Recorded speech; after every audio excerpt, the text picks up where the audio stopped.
ছেলেদেরকে কারবালায় দান করার আগে সর্বপ্রথমেই আমার এই সুসন্তান কাসিমকে কারবালার ময়দানে দান করবে। সে যদি শহীদ হয়ে যায় তাহলে আমার হাসানের শহীদ হওয়া হয়ে যাবে, কারণ আমার রক্ত আমার খুন তার শরীরের মধ্যে রয়ে আছে। আর হাসান আরো বলছেন, বলে ভাই হোসেন, তুমি যদি আমার এই ছেলেকে পারমিশন দিয়ে দাও, সে যদি শহীদ হয়ে যায় তাহলে আমি নবী মুস্তাফার সামনে বলতে পারবো, ইয়া রাসূলুল্লাহ, নবী গো, আমি সেই জামানাতে সেই সময় ছিলাম না, কিন্তু আমার সুসন্তান ছিল, সেই সন্তানকে আমার ভাইয়ের আগে নিজের জীবন দিয়েছিল। এটা যেন আমি বলতে পারি ভাই, তাই আমি তোমাকে বলতে চাই, আমার ভাই ছেলেকে যে করে হয় তুমি ভাই যাও, তাদেরকে যাওয়ার জন্য রওনা করে দাও। কাসিমের কথা, এই চিঠিটাকে পড়ার সঙ্গে সঙ্গে ইমাম হোসেন আর নিষেধ করতে পারলেন না, বাধা দিতে পারলেন না। একটা ঢালও নাই, একটা তরবারিও নাই, একটা ভালো দেহের মধ্যে ভালো পোশাক পরবে সেটাও নাই, ঘোড়াও নেই যে ঘোড়ার উপরে চেপে যাবে, শুধুমাত্র একটা তরবারি নিয়ে হযরত কাসিম খালি পায়ে পায়ে হেঁটে চলে গেলেন কারবালার সরজমিনে। বলুন সুবহানাল্লাহ। যেমনি কারবালার সরজমিনে গেছে, সে সময় ইবনে সাদ বলছে, ও 22,000 সৈন্যের লোকেরা, এই দেখতে পাচ্ছ, এটা কাসিমের নাম, এটা হচ্ছে হাসানের ছেলে। এই হাসানের ছেলে কাসিম আছে, 19 বছরের ছেলেকে তোমরা ছোট মনে করে কেউ তোমরা অবহেলা করো না, কারণ সেই আলে নবীর খুন, শেরে খোদার খুন তার শরীরের মধ্যে প্রবাহিত হয়ে আছে। তাই বলবো তোমাদেরকে, কেউ তোমরা অবহেলা করো না। আমি মনে করছি তোমরা এই কাসিমের সঙ্গে সাধারণ কেউ মোকাবিলায় যাওয়া সম্ভবপর হবে না। তাই ইবনে সাদ নিযুক্ত করলো, সিদ্ধান্ত নিয়ে নিল, সব থেকে বড় নামি দামি যোদ্ধা যার নাম ছিল আরজাক পাহালমান, এই আরজাককে ডেকে বলে, আরজাক গো, আমি মনে করি এই হাসানের ছেলে কাসিমের সঙ্গে মোকাবিলা করার মতো একটাই তুমি যোগ্য যোদ্ধা। এই আরজাক পাহালমান অহংকারিতে ডুবে গিয়ে বলতে লাগলেন, ও জাহাপানা, একটা সামান্য 19 বছরের ছেলের সামনে আমাকে যেতে বলছেন, এটা আমার বিশাল বড় তোহিন হয়ে যাবে, আমার সম্মান থাকবে না, কারণ আমার নাম ইরাকে, আমার নাম মক্কাতে, আমার নাম সিরিয়াতে, আমার নাম কুফাতে, আমার নাম ইরানে, আমার নাম পৃথিবীর প্রতিটা কোণে কোণে। এখন এই সামান্য 19 বছরের ছেলের সঙ্গে আমি যাব মোকাবিলা করতে, এটা আমার জন্য বিশাল বড় তোহিন হয়ে যাবে। সালামদার আব্বাস বলেছিল সে সময়, ওই সময় বলেছিল ইবনে সাদ বলে, ও আরজাক পাহালমান, তুমি মনে করো না এটা ওই 19 বছরের ছেলেকে ছোট্ট মনে করে তুমি অবহেলা করো না, তুমি এটুকু মনে করো না অন্যের জন্য বিশাল বড় যোদ্ধা হতে পারো, কিন্তু এই কাসিম যে হাসানের ছেলে আছে সেও কোনো দিক দিয়ে কম নয়। আরজাক পাহালমান অহংকারিতে ডুবে গিয়ে বলেছিল, ওগো জাহাপানা, আপনি চিন্তা করিয়েন না, দেখুন না আমার 4টা ছেলেরা আছে, এরা উপযুক্ত যুদ্ধ করতে জানে, এদেরকেও যুদ্ধ শিখিয়েছি আমি, দেখুন এক্ষুনি পাঠাচ্ছি বড় ছেলেকে, এক্ষুনি যাবে আপনার চরণ তলে, কাসিমের মুন্ডটা কেটে আপনার পাশে হাজির করে দিবে। কাসিম কাছে পাঠাচ্ছে বড় ছেলেকে, আরজাক পাহালমান বলে, যাও পাঠাও, যদি তোমার এরকম ছেলে জানে ভালোভাবে। বড় ছেলে গেছে, যাওয়ার সঙ্গে সঙ্গে ইমাম কাসিমের সঙ্গে হাত মিলাবে কি তার আগে কাসিম জোরে তরবারি টেনে এমন জোরে তরবারি মারলো, ওই আরজাক পাহালমানের বড় ছেলে সঙ্গে সঙ্গে কেটে জাহান্নামে চলে গেল। তার তরবারি ছিল একটা বড় দামি, সেই তরবারিটাকে কেড়ে নিয়ে কাসিম নিজের কোমরের মধ্যে খুশে নিল। সালাম এইদিকে ইবনে সাদ বলছে, আমি বলেছিলাম না যে এই 19 বছরের ছেলেকে মনে করে তুমি অবহেলা করো না, দেখলে তোমার ছেলে গেল 1 মিনিট টিকতে পারলো না, আউট করে দিল। বলে হয়তো আমার বড় ছেলেটা একটু পয়তারা ভুল করেছে, যুদ্ধের সিস্টেমটা হয়তো ভুলে গেছে, ওই জন্য। দেখেন দ্বিতীয়টা পাঠাচ্ছি, এ আর এর কাছে বাঁচবে না। এ গেল, যাওয়ার সাথে সাথে এমন জোরে তরবারি মারলো, জাহান্নামে পাঠিয়ে দিল। ইবনে সাদ বলছে, আমি বলে এখনো বলেছি, এখনো তুমি থেমে যাও, হুঁশিয়ার হয়ে যাও। তোমার দুটি ছেলে চলে গেল, বলে এরও হয়তো কোনো ভুল হয়েছে। তৃতীয় নম্বর গেছে, ইয়ে যে শুধু গালি গালাজ করছে। কাসিম বলছে, এই শোনো, আমরা গালি কাউকে দিই না, আমরা গালি গালাজ করি না, আমরা মুখ খিস্তি করে আমরা কথা বলতে জানি না। যুদ্ধ করতে এসেছো, লড়ার ইচ্ছা আছে, লড়ো, গালি কেন দিচ্ছ? আর যাকের বড় তৃতীয় নম্বর ছেলেটা যায় তাই ভাষায় গালি দিচ্ছে। লাস্টের দিকে সে হাত মেলাবে কি তার আগে তরবারি টেনে তাকে জাহান্নামের মধ্যে পাঠিয়ে দিল। বলুন সুবহানাল্লাহ। চতুর্থ ছেলেকে এমন জোরে তরবারি মারলো, মারার সাথে সাথে তার দেহ থেকে মুন্ডটা উড়ে ফুটবলের মতো আরজাক পাহলমানের কাছে পৌঁছে গেছে। ইবনে সাদ বলছে, বলেছিলাম না যে তুমি এই কাসিমের কাছে সাধারণ ছেলেকে পাঠিয়ে হবে না। এবার আরজাক পাহলমান রেগে হুঙ্কার মেরে বলছে, দেখুন আর চিন্তা করতে হবে না, আমার কাছে তো আর রেহাই পাবে না। এই আরজাক পাহলমান রেগে হুঙ্কার মেরে, বিশাল বড় দেহ ছিল, হাতির মতো তার ছিল দেহটা, বডিটাকে নিয়ে সঙ্গে সঙ্গে সাজান করে শিকল নিয়ে তরবারি নিয়ে পৌঁছে গেলেন ওই কারবালার সরজমিনে। বলছে, ও আরজাক সে সময় বলে, কাসিম তুমি আমার চারটি ছেলেকে শেষ করে দিয়েছো, তাতে আমার কোনো পরোয়া নাই। আমার ছেলেরা হয়তো পায়তারা ভুল করেছে, যুদ্ধের সিস্টেম ভুল করেছে, তবে শোনো, আমার কাছে এই মুহূর্তে এখন তুমি তো দূরে থাক, আমার এই যুদ্ধ, এই আমার হাত, এই তরবারি যদি পাহাড়ে পড়ে যায়, পাহাড় পর্যন্ত কেঁপে যায়, তুমি আজ রেহাই পাবে না।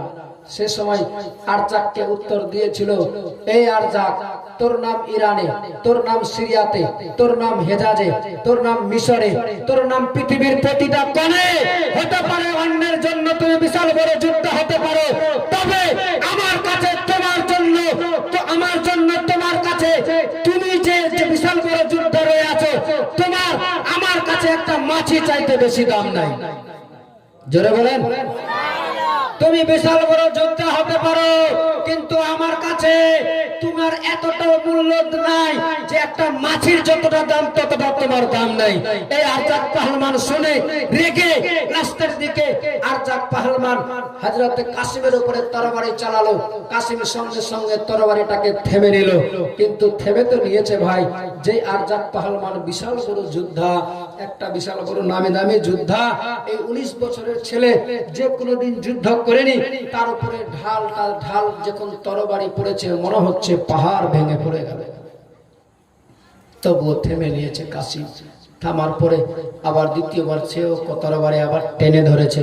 যখন আর কাসিমকে মোকাবেলা করতে পারছে না, তখন আরজাক পাহলমান লোহার শিকলটাকে আরজাক পাহলমান কাসিমের উপরে চালিয়ে দিয়েছে।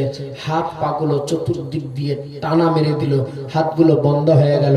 কাসিম এবার দেখছে, হাই সর্বনাশ, আমার হাতও বাঁধা হয়ে গেল, আমি তো এই মুহূর্তে আর শক্তি করতে পারছি না। সে সময় আরজাক পাহলমানের শিকল যখন হাতের মধ্যে বাঁধা হয়ে গিয়েছিল, সারা বডিটাকে যখন বেঁধে দিয়েছিল, সে সময় ওই কাসিম নারে সালাত বলে যেমনি একবার নারা লাগিয়েছে, নারা লাগার সাথে সাথে খোদার হুকুমে লোহার শিকল করমার করে ভেঙে গিয়েছে। শুধু তাই নয়, এবার আরজাক পাহলমান কাসিমের উপরে তরবারি চালাচ্ছে, কাসিম আরজাকের উপরে চালাচ্ছে। আরজাক কাসিমকে থামতে পারে না, কাসিম আরজাককে ফেলতে পারে না, কেউ কাউরে যখন মোকাবেলা, কেউ যখন কাউকে ফেলতে পারে না। লাস্টের দিকে কাসিম সে সময় বলেছে, ও আরজাক, আমি বলেছিলাম, আমি শুনেছিলাম তুমি বিশাল বড় যোদ্ধা, তোমার নাম বিভিন্ন জায়গাতে, কিন্তু আজকে বুঝতে পারলাম তোমার কোনো মূল্য নাই, তোমার কোনো দাম নাই, তোমার কোনো অস্তিত্ব নাই। আজকে দেখতে পাচ্ছি আমি তোমার ঘোড়ার পালংখানা খসে পড়ছে। সেই যোদ্ধা আরজাক পাহলমান মনে করেছিল অরিজিনালে মনে হয় আমার পালং খসে পড়ছে, যেমনি পালংয়ের দিকে নজর গিয়েছে, সে সময় সুযোগ পেয়ে ওই কাসিম তরবারি টেনে আল্লাহু আকবার বলে জোরে তরবারি মেরেছে।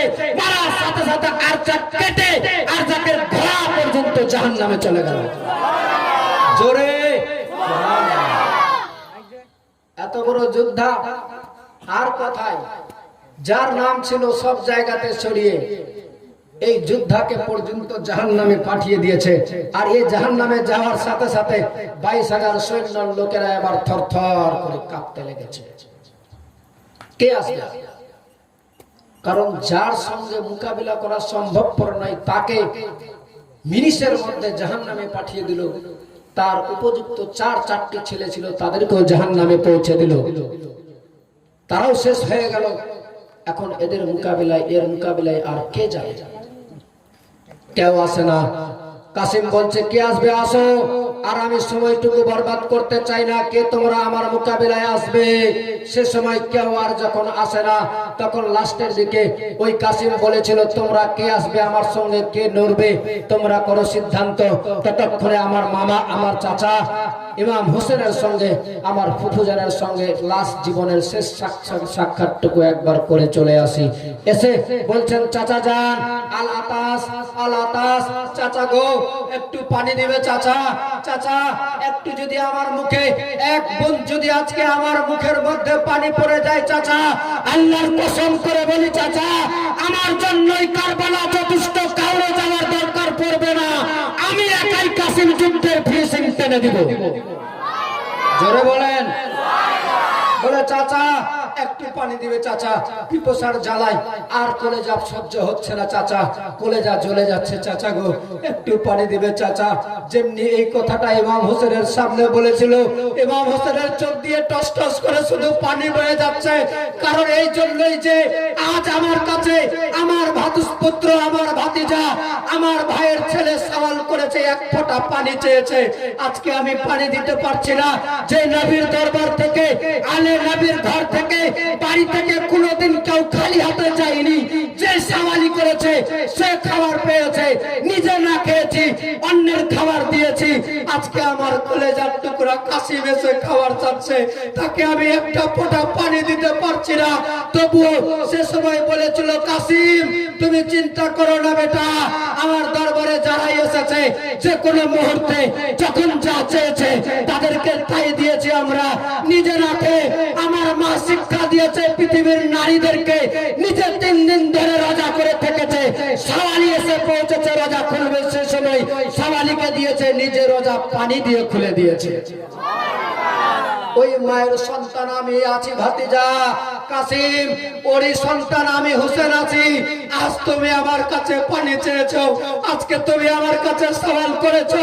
কাসিম তুমি মনে করো না হোসেন দিবে না, এমন কখনো হতে পারে না। তুমি মুহা করো, আমি তোমার জন্য দেওয়ার জন্য সুব্যবস্থা করে দিব হোসেন, তুমি একবার মুহা করো।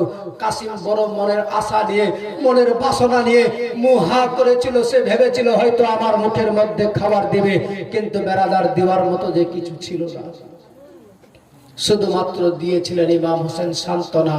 এই সান্ত্বনা দেওয়া ছাড়া আর কিছু দেওয়ার মতো ছিল না। তবুও ইমাম হোসেন শেষ মুহূর্তে কি দিচ্ছে দেখুন। আচ্ছা বলুন তো, সেই জামানাতে, সেই মুহূর্তে, সেই সময় যদি হোসেনের সঙ্গে আল্লাহ তাআলা আমাদেরকে ওই সুযোগটুকু করে দিত, তাহলে আমরা নিজের জীবন দিতে পারতাম না? জোরে বলেন, পারতাম না? ওই কাসিম যে সময় এসে পানি চেয়েছিল, একটু পানি দিবে, আলাতাস আলাতাস পানি দিবে গো। আচ্ছা বলুন তো, যদি আমরা থাকতাম নিজের জীবনটাকে জীবন হারিয়ে দিতাম, কিন্তু তাদের মুখে পানি দিতে পারতাম না? আল্লাহর কসম করে বলি, আজ যদি সত্যিকারী আলে নবীর প্রেম ভালোবাসা অন্তরে থাকে, তাহলে আজকে পানি লাগবে না, কিছুই লাগবে না। মুক্ত হস্তে খোদার রাহে যদি কিছু দান করতে পারেন, এটাই আপনার জন্য গ্রহণযোগ্য হয়ে যাবে। এর বাদৌলতে আপনার আমার দুনিয়া আখিরাত সব পার হয়ে যাবে। আজ আমি দেখবো আপনাদের এই ভরা মজলিসে, এই জান্নাতি বাগানে অনেক বাবাজি ভাইরা আমার রয়ে আছে। এতগুলো লোকের মধ্যে থেকে 5টা মানুষকে আমি দেখতে চাই। 5 পাঞ্জাতনের নামে 500 টাকা করে টাকা হবে না? 5 জন আল্লাহর বান্দা 500 টাকা করে টাকা। আপনারা 3 দিন ধরে খুব দিয়েছেন, তবে আজকের দিনে শেষ দিনে শেষ ভালো তো সব ভালো। কাপড়ের দোকানদার কেন ব্যবসায় লস চলছে? হ্যাঁ, সুবহানাল্লাহ। কি নাম? মানিক আলী, গোলাম রসুল বাবাজি। নারে তাকবীর, নারে রিসালাত। গোলাম রসুল বাবাজি আমার 500 টাকা করেছেন দান। মাওলা তাআলা তার আত্মীয় স্বজনকে দিয়ে তুমি জান্নাতের মধ্যে স্থান। আর কে একজন বলেছে বাবা? হ্যাঁ, শকিমউদ্দিন। নারে তাকবীর। খুবই আস্তে লাগান যেন বাইরে আওয়াজ না যায়। নারে তাকবীর। আস্তে বলতে হবে না জোরে? জোরে লাগান। নারে তাকবীর, নারে রিসালাত। মাসলাকে আলা হযরত, মাসলাকে আলা হযরত শকিমউদ্দিন সাহেব 500 টাকার দাতা। আল্লাহ তার পকেটকে জীবনে করবে না ফাঁকা। আল্লাহ তাআলা তার আত্মীয় স্বজনকে দিয়ে তুমি জান্নাতের মধ্যে জায়গা করে তাদের আত্মীয় স্বজনের জন্য করে দিয়ে জান্নাতে গেট ফাঁকা। সকলে মিলে বলুন আল্লাহুম্মা আমিন। হয়ে গেছে ওই ভাই 500 টাকা দিয়ে 500 টাকা হবে না, বেশি লাগবে। 1100 মানিক ভাই। সুবহানাল্লাহ। নারে তাকবীর, নারে রিসালাত। 1100 টাকার দাতা মানিক ভাই আমার 1100 টাকা করেছেন দান। মাওলা তাআলা তার দোকানের মধ্যে দিয়ে তুমি রহমত বর্ষণ করে আল্লাহ তাআলা তাকে যেন তরক্কি করায়। আল্লাহ তাআলা তার জীবনের মনের আশা বাসনা কামনা আল্লাহ তুমি কবুল করিয়ে। সকলে মিলে বলুন আল্লাহুম্মা আমিন। সবাই তো চিনা, টেংরিয়া পাড়ার মানুষ সবাই আমাকে চিনে, আমি সবাইকে মোটামুটি করে চিনি। চিনতে পারছি না? হ্যাঁ, অতএব অসুবিধা করে লাভ নাই, ফালতু সময় বরবাদ করে হবে না। তাড়াতাড়ি করে চটচট করে মর্দে মুজাহিদের মতো একটু দেখিয়ে দেন। যারা চাইবেন এই মুক্ত হস্তে ইমাম হোসেন শুধুমাত্র খালি বলেছে কাসিমকে বেটা মুহা করো। নবী পরিবারে কেউ এমন কোনদিন খালি হাতে সওয়াল করেছে খালি হাতে গেছে? এটা কখনো হতে পারে না। আজকেও কাসিম তুমি খালি হাতে যাবে না। আজ আমি আপনাদেরকে বলবো ওয়াদা করে এই রহমত ভরা সভাতে মুক্ত হস্তে যদি দিতে পারেন, আজকে আপনারা এই জায়গাতে 5 পাঞ্জাতনের নামে আপনারা আমার জীবনের সমস্ত গুনাহ হয়ে যাবে ক্ষমা। আর আমার মা বোনরা মনে করেছে ওদিকে যা লেগেছে আমরা চুপচাপ বসে থাকবো, কেউ দান করবো না নাকি? মাগে কতগুলা গে জায়গা দেওয়া যায় না এদিকে। হ্যাঁ, এখন লক্ষ্য করলাম আমি, তখন থেকে বুঝতে পারিনি এতগুলো আছে। মা বোন আপনাদের কাছে টাকা পয়সা নাই? 100 টাকা করে টাকা মা দিয়ে পাঠাবো তাড়াতাড়ি করে চটচট করে। 100 টাকা করে টাকা মা, বেশি লাগবে না, বেশি দিলে নিব না, 100 টাকা করে দিলে হবে। মাত্র 100 টাকা করে টাকা চট করে দিয়ে পাঠান। জীবনের মনের আশা বাসনা আল্লাহ তাআলা কবুল করবে। তাড়াতাড়ি করে পাঠান মা বোন। আজ যেটুকু সুযোগ দিয়েছে আল্লাহ, এই সুযোগ আর জীবনে কোনোদিন হয়তো আসবে কি আসবে না জানি না। আগামী বছরে হয়তো এসে কে পৌঁছাবে না এই রহমত ভরা সভাতে। আমারই তো আসার কথা ছিল না, কিন্তু আল্লাহ ভালো জানে খোদার হুকুম হয়েছে বলে এসে পৌঁছে গেছে আপনাদের মাঝে। তবে বলবো আপনাদেরকে আজকে এই রহমত ভরা সভাতে এই ইমাম হোসেনের ভাতিজা কাসিম এসে চেয়েছে পানি, কিন্তু দেওয়ার মতো ছিল না যে ইমাম হোসেনের কাছে। মা ধৈর্য শক্তি কাকে বলে, সবুর কাকে বলে, আপনাদের কাছে যাচ্ছে চাদর একটু চট করে 100 200 500 যতটা করে পারবেন চটচট করে তাড়াতাড়ি করে দেওয়ার চেষ্টা করবেন। সবার জন্য দোয়া হয়ে যাবে। মা বোনদেরকে বলেছি মা বোন একটু তাড়াতাড়ি করে দিবেন। আমি বাবা ভাইদেরকে বলেছিলাম 5 জনাকে 3 জনা হয়েছে, 2 জনা বাকি আছে, হবে না? 2 জন আল্লাহর বান্দা, বাপের যোগ্য বেটা মায়ের যোগ্য বেটা এখানে নাই। এই রহমত ভরা সভাতে জানি না কার মা কার বাবা কবরের মাঝে শুয়ে আছে, হয়তো কোনো সামান্য ছোট্ট গুনার কারণে আযাবের মধ্যে লিপ্ত হয়ে আছে। বাবুর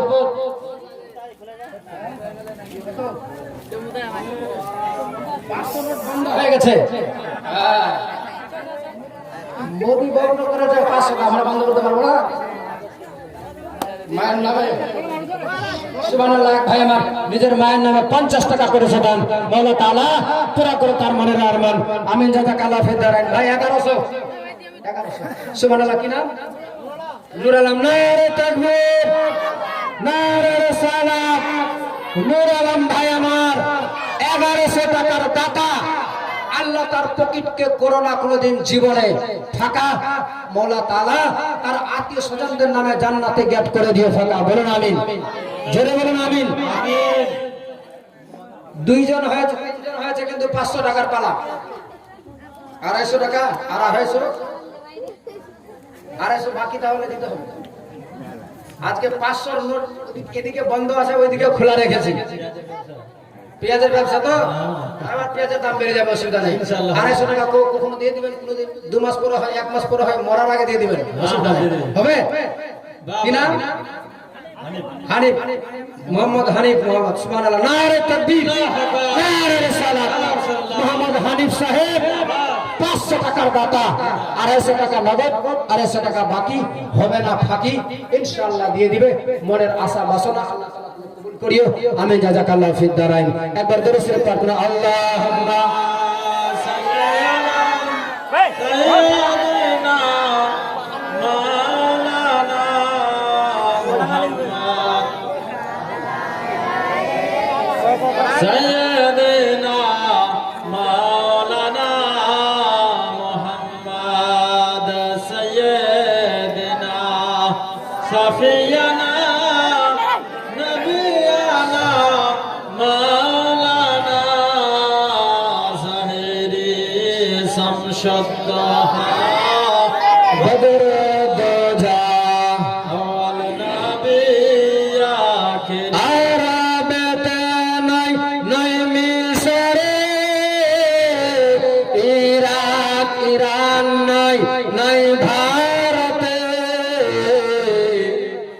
সারা আসমান জমিনে নবী মুস্তাফা কন্নারে পার পারে, নবী মুস্তাফা। একবার জোরে বলা যাক সুবহানাল্লাহ, সুবহানাল্লাহ। জোরে বলেন ইয়া হুসেন, বলেন ইয়া হুসেন। আরবেতে নাই নাই মিসরে, ইরাক ইরান নাই নাই ভারতে, সারা আসমান জমিনে নবী মুস্তাফা কন্নারে পার পারে, নবী মুস্তাফা। তোর পাহাড় মুসা খোদাকে দেখার করলেন আশা, তোর পাহাড় মুসা খোদাকে দেখার করলেন আশা, এক নূরের পালকে কালিমের হারালো যে সব দিশা, রহমতে আলাম মোর নবীজির শান। আরাম সে রহমতে আলাম মোর নবীজির শান, সারা আসমান জমিনে নবী মুস্তাফা কন্নারে পার পারে,